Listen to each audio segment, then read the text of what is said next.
शिव संगम recording studio. अभी आप सुन रहे हैं विश्वनाथ देवहरिया को में डालिए हाउ भगवान परसा पोखर भिंडा।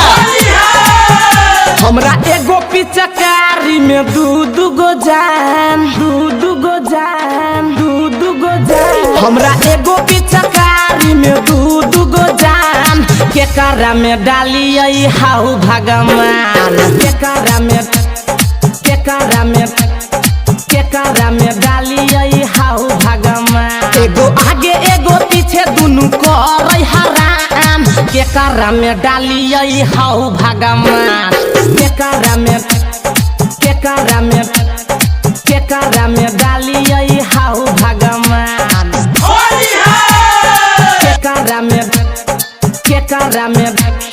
केकरा में डालिए हाउ भगवान परसा पोखर भिंडा। उजरी फराक में छै एगो जान तैयार हो दोसर की जान रंग लके कर इंतजार हो उजरी फराक में छै एगो जान तैयार हो दोसर की जान रंग लके कर इंतजार हो एगो कह एने डाल दोसर दाहा बही कान एगो कह एने डाल दोसर दाहा बही कान केकरा के रंगिए हाउ भगवान केकरा में डालिए हाउ भगवान। हमरा एगो पिचकारी में दू गो जान केकरा में डालिए हाउ भगवान केकरा में डालिए हाउ भगवान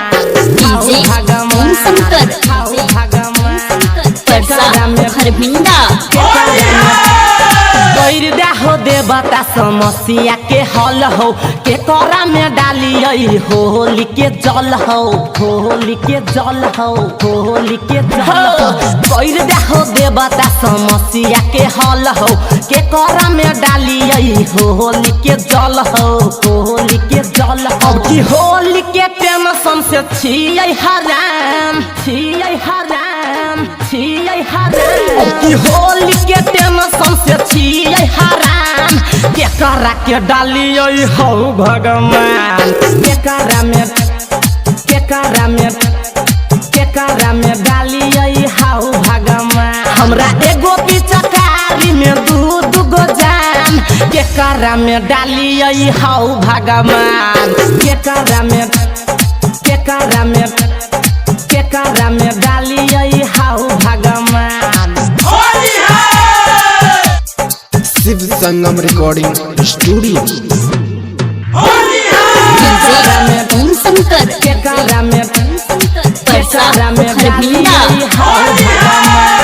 गायक विश्वनाथ केलकै गलती हौ भारी होली में पड़ल छै दुनू पिछारी गायक विश्वनाथ केलकै गलती हौ भारी होली में पड़ल छै दुनू पिछारी अभिनंदन चुन कह एकरा बान रमन रतन ललुआ कह एकरा बान केकरा में डालिए हौ भगवान केकरा में डालिए हाउ भगवान। हमरा एगो पिचकारी में दू गो जान केकरा में डालिए हाउ भगवान केकरा में डालिए